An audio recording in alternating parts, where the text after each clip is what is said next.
based on a toxic faith belief of monetary rewards that says material blessings will bring you even more material blessings down the way.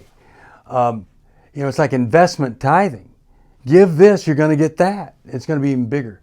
I said, if that were true, given how much my grandmother gave of her salary, she'd probably be the wealthiest woman in the world when she died, but she wasn't.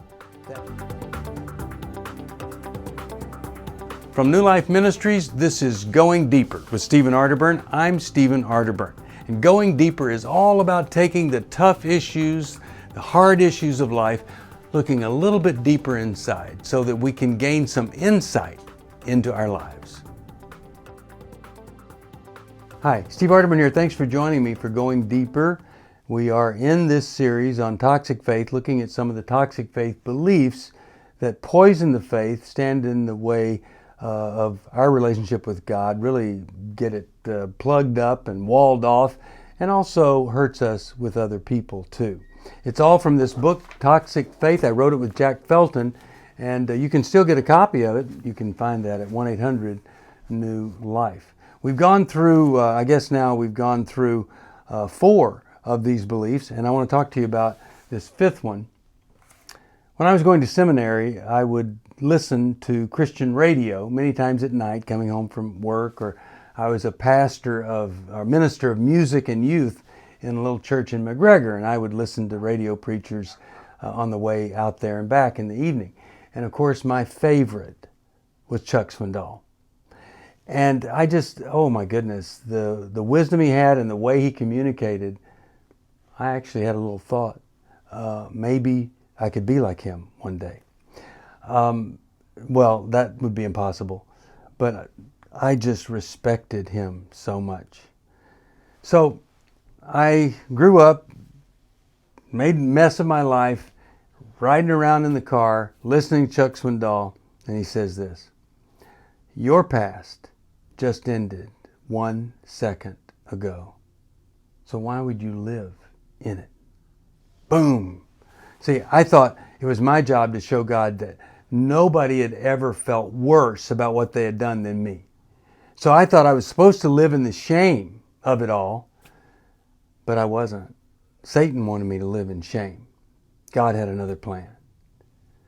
Well, I was invited to serve on the board of the National Religious Broadcast Group, NRB, and it was really quite an honor. Back when I joined, there were people there. I remember one man who was on Christian television. His hair was the perfect shape of a golf ball. It was white and round, and a lot of people that are on Christian television at that time had big hair. And they would say things like, if you had faith the size of their hair, anyway. So it was just kind of a weird group at that time, much more normal now. But there was and I forget who it was, but somebody like the vice president or someone like that was going to speak, and we were going to get to hear it. And so seated on the front row were all these VIPs. And me on the board, I got to go by and shake, this before COVID, shake their hand and greet them. And I get to Chuck Swindoll. He's sitting there next to his wife, Cynthia. And I reach out my hand and I say, Mr. Swindoll, Steve Arterburn, what a privilege to meet you. And here's what he said: Steve, I was just preaching about your grandmother, Nanny, this past Sunday. What? Well, what a thrill it was. Chuck had gotten a hold of Toxic Faith, and in the introduction, I start off the book with a story about my grandmother, Nanny. And Nanny lived on Social Security. Her husband, my grandfather, committed suicide and left her with nothing. So she worked out at the plant that made TVs. Curtis Mathis was the place, and I don't know if it was Curtis or Mathis that lived there in Athens, Texas, But if she didn't like something, she was a person on the assembly line. If she didn't like something, she'd go ask to speak to Mr. Curtis or Mr. Mathis right up there at the top. But she didn't make much money, but it was enough to survive. And she loved this old radio in her kitchen, and she loved to cook. And she would spend hours listening to those ministers, cooking pies and things for people that she loved and cared about. And then she would send an incredibly large percentage of her salary to those ministers. Well, at her funeral, and I'm writing this, and this is what Chuck preached on. At her funeral, the minister said that one of the toughest times for her was when she was audited by the IRS. Now, there were corporations who were getting away stealing millions and millions in tax dollars, but Nanny, on her Social Security, needed to be audited. They couldn't believe that she could live and give away so much. But of course, they found out. She found the checks in the attic, and she was cleared, and they believed in her. But my point is, based on a toxic faith belief of monetary rewards that says material blessings will bring you even more material blessings down the way. It's like investment tithing. Give this, you're going to get that. It's going to be even bigger. I said, if that were true, given how much my grandmother gave of her salary, she'd probably be the wealthiest woman in the world when she died. But she wasn't. That was what Chuck was preaching on. Well, that wasn't the only time he ever gave that sermon. And you think that was amazing for me to have him tell that to me in that line there briefly.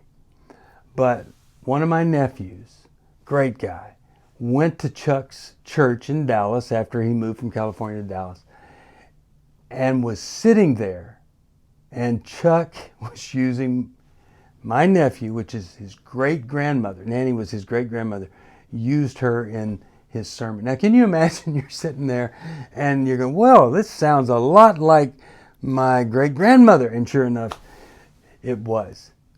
The point of all that is that sometimes you're going to be told that if you give, you're going to get much more back. You know what? You will get more back, but it's not going to be in the form of money. I think if you want more money, and you think giving it to church work is going to bring it, versus bring you satisfaction and fulfillment, that you're part of something bigger than anything you've ever done, you should take that money. Don't give it to the church. Go gamble in Vegas. Because that's what you're really doing. You're saying, well, I'll give you this, I'll get that. That's a gamble. No, we give because, well, the first tenth is God's anyway, and then we give because we want to honor God with our tithes and our offerings. And there's no promise that it's going to come back in the form of more money. Now, another belief right along the side of this is that monetary rewards are a sign of spiritual strength. And that's just nuts. But I heard a guy, in fact, I wrote about it, who said, I believe that this Italian sports car and my boat and my house are a result of being rewarded for my faithfulness. Man, see how easy it is to get things wrong? I mean, really? That kind of comfort you get rewarded for your faithfulness versus people that are being persecuted, tortured, and killed for saying they're Christians right now in this world? Give me a break.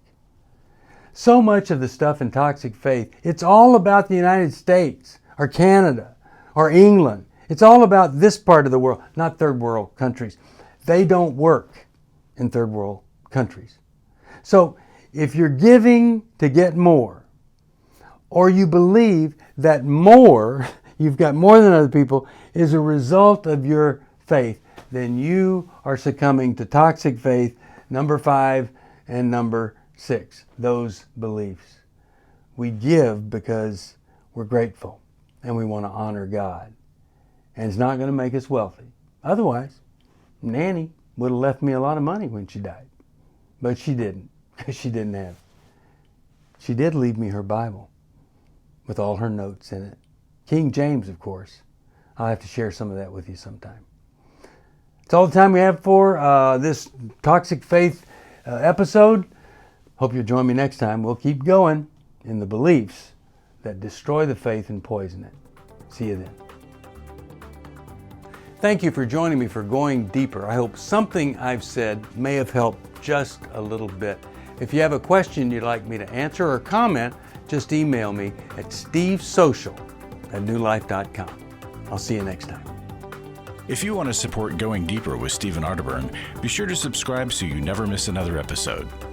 And if you know someone who would benefit from this episode, be sure to share it with them. See you on the next Going Deeper with Stephen Arterburn from New Life Ministries.